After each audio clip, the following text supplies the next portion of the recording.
জামালপুরের বকশীগঞ্জে বাংলাদেশ বেসরকারি শিক্ষক কর্মচারী ফোরামের উদ্যোগে এক মতবিনিময় সভা অনুষ্ঠিত হয়েছে। বকশীগঞ্জ থেকে মোহাম্মদ গোলাম মোস্তফার পাঠানো তথ্যচিত্রে বিস্তারিত। বুধবার দুপুরে চন্দ্রাবাজ রশিদা বেগম স্কুল অ্যান্ড কলেজের অডিটোরিয়ামে এই মতবিনিময় সভার আয়োজন করা হয়।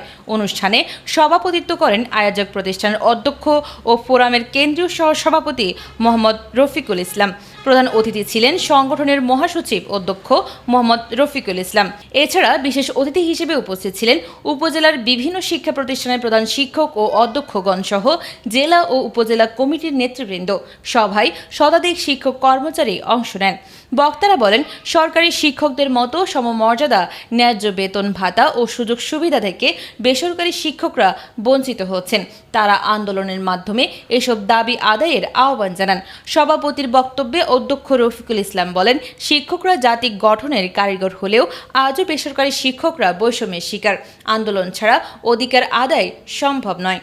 প্রধান অতিথি অধ্যক্ষ রফিকুল ইসলাম বলেন, শান্তিপূর্ণ ও গণতান্ত্রিক আন্দোলনের মাধ্যমে সরকারের কাছে দাবি জানানো হবে, সকলকে ঐক্যবদ্ধ থাকতে হবে।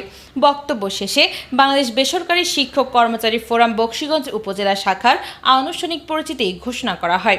এর মধ্য দিয়ে সমাপ্ত হয় মতবিনিময় সভার কার্যক্রম।